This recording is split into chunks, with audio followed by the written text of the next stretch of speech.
This is Talk Radio Breakfast with me, Julia Hartley-Brewer. Thank you very much indeed for your company. Delighted to welcome my first guest of this hour, Northern Ireland Secretary speaking for the government this morning, Brandon Lewis. Good morning to you, sir. Good morning, Julia. Good morning. It is very much, I'm saying, in lots of ways, a good news day when it comes to the vaccine rollout. More than 4 million vaccines rolled out. And indeed, England doing rather better at rolling out the vaccine than Wales and Scotland, it would appear. How are they doing in Northern Ireland as well? Brilliantly. Actually, Northern Ireland, I think, is leading the way per capita in the UK, and indeed, I think, is pretty much top for the EU as well. But look, the key thing is to see it rolling out across the UK. I think overall, I would say to all of the people working in the health service, the armed forces, the volunteers, everybody who's been involved in this, it's been a phenomenal programme of work to get to over 4 million vaccines now. There's still a long way to go, of course. We're still early days, but it has been a superb effort by everybody involved. OK, I mean, certainly there are concerns, though, about not just the postcode lottery between different constituent parts of the UK, particularly with Wales apparently having a go-slow policy to spread out their vaccine. I would say something that was virtually criminally wrong, let alone politically wrong. But we have got a postcode lottery in England as well, where, of course, the Conservative government is in control, and NHS England as well. Why is it that some areas are able to have vaccinated all of their 80 plus and are moving on to their 70 plus? I've got a number of relatives in their late 70s who've now already had or been offered the vaccine, and other areas haven't even finished their 80 plus. Why are so many different areas having a different level of rollout? Look, I think, I've seen these reports as well. I have to say, I thought the comment in Wales from Labour in Wales around pausing or something, I think was the idea. It's just in a bizarre, slightly odd thing to do, and hopefully that will get rectified for the benefit of people in Wales. But I think across the country, what we're seeing is, obviously different areas have got some different local challenges, whether it's areas particularly urban, got a higher older population in terms of numbers, or particularly rural, as an area like Norfolk can be.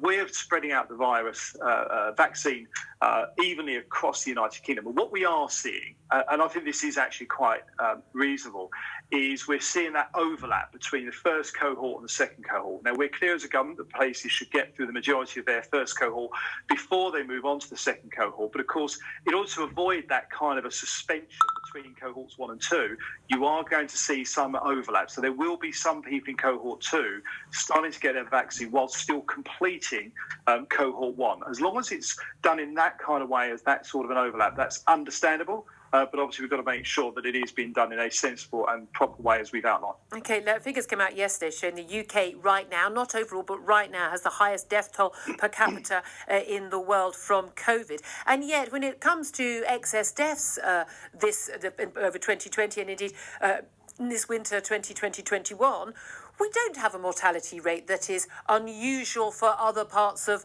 comparable countries around the world, and particularly in Europe, that are also experiencing an upgrade in numbers of deaths from COVID. You can see the graphs that show a massive increase in deaths from COVID, and yet, although increased excess deaths, not anything like the same sort of pattern, the same curve this is on the official ONS and NHS England data.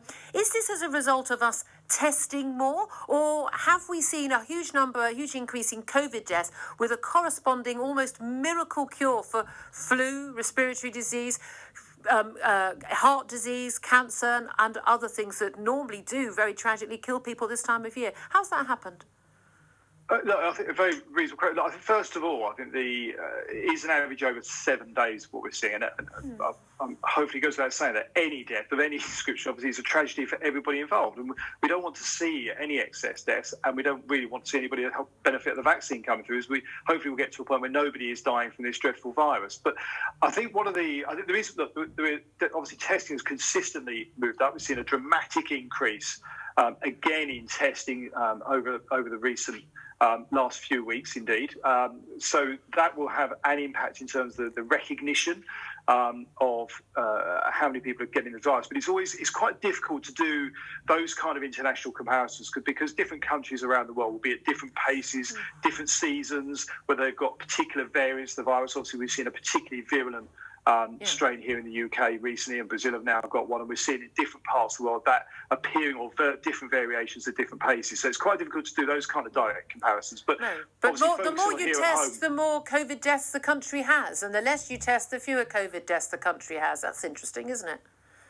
Well, that's an interesting conclusion to take from it. I think for me, my view has always been, and I'll stay consistent about this, that we're going to have to wait until we're on the other side of this virus to be able to look back and do proper comparisons, understand how everybody's gone through the entire cycle, and to really understand what some of the differences were. But I think the focus has got to be on making sure we encourage people to get this vaccine when they get their letter and they get out and get that vaccine done. That's the best way to move through this and get back to some form of normality. Well, do we have to do this in person again? Let's talk about that again. It's interesting you say some form of normality. I'd like to get back to normality, full stop. Unless you want to wear a mask for the rest of your life, Brandon, which of course you'd be entirely entitled to do. That's certainly not my plan. I think most people don't want to do that. But this is the role of the vaccine gives us all hope because, I was tearful the morning we actually started rolling out, and I think lots of people were giving us hope to get back to the wonderful normal lives we used to lead.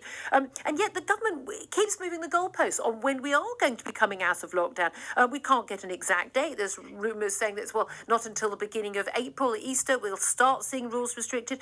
We're talking about the goalposts being moved. At one point it was when the vaccines rolled out, when the majority of vulnerable people have had the vaccine. Now it's like when the most over 50s or most adults.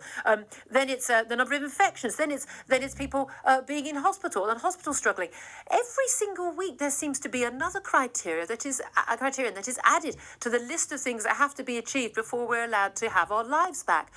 What's the latest? What can we add today? Do trees have to? We have to have a certain number of trees planted. I mean, when are we going to know what the criteria are for us to get our lives back?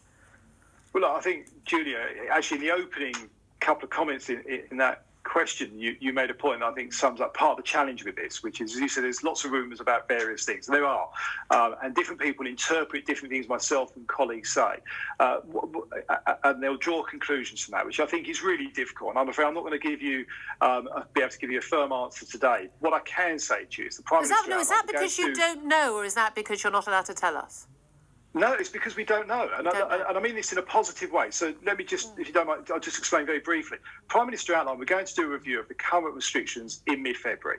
That is the right point to do that. Obviously, the vaccines would have rolled out even further then. And we can then take a view about where we are in terms of that R number, that spread, how well we're doing with the vaccines, which obviously are going very, very well at the moment, to then be able to make a judgment about, first, obviously, we want to get the schools open, and then to look at how we can move back to tiers or to get people back to normality as quickly as possible. Now, whether that's February, March, April, here in relatively early January, still a few weeks away, it's still too soon to say. And the reason for that, as we've all seen in the last few weeks, let alone over the last almost year now, is this virus has the ability to take turns very swiftly and make things change very quickly, as we saw, for example, just over Christmas with this and just before Christmas with this new variant. So we've got to be really... I'm a bit cautious around giving too many predictions, but we said we'll do that review in mid-February. And by that point, we'll have a much better understanding of the impact of these restrictions. Let's talk about the impact of these restrictions. We talk a lot about the impact of COVID, but less about the impact of these restrictions. Just before we got to 9 o'clock news, we spoke to listener Karen McLeod.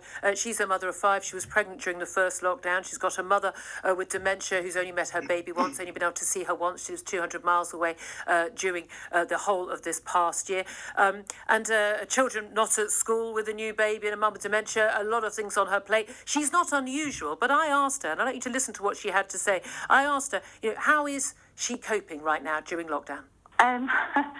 Well, let's say that my house literally looks like a bomb testing site. Obviously, I'm trying to prioritise the kids and meals and getting laundry done, but I wouldn't say their schooling is... sorry. We talked to her quite extensively, Brandon Lewis, and she, like millions of other people, are under huge pressures, worried about their children's schooling, worried about their interaction, seeing family, worried about a mother with dementia.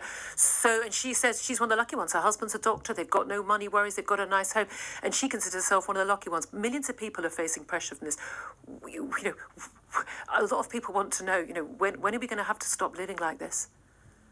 Yeah, I mean, your heart goes out when you hear something like that. And I do understand it. I mean, I know people who I work with who have got family and they're in an apartment with limited space and both mother and father working. It's a huge challenge, and the pressure that's putting on relationships on people. I absolutely accept that and understand that. And it's why I think we're all keen to be able to move back to, you're right, Julia, look, we all want to move back to full normality as quickly as possible. We've got to do that in a way that's safe, and we've got to do that based on that medical and scientific advice. That's why that review in February is so important. We want to get schools back as quickly as possible to help alleviate some of these challenges so people get that education that they should be getting experiencing, whether it's a first year at university who's not having the experience that many of our children and I remember having in our first year at university. We want them to have those experiences, let alone the educational benefits, again, of being in school. So that's why we've got to look at this. But we absolutely, I can tell you now, in the conversations I have with colleagues, whether it's in cabinet or meetings around COVID, we are absolutely, the team, I know Matt Hancock and the team are acutely aware of the challenges that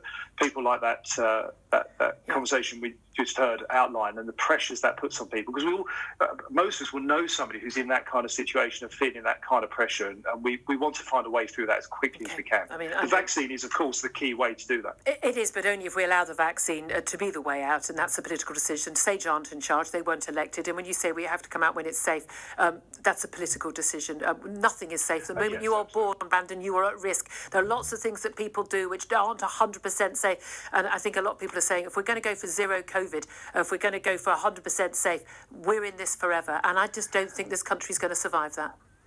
Well, I accept that point. And one of the decisions that we'll be looking at, the decisions we've got to make, the Prime Minister and the team will be looking at when we do that review in February, is where the vaccine rollout is in terms of the impact that has in terms of alleviating some of the pressure on the NHS, bringing down the death rates for the most vulnerable, obviously, so that we can move to a position where we can make some decisions in that kind of format. But we all recognise the pressure this is putting on people, not a whole range of levels, actually, whether it's through their businesses, whether it's the living experience they're having.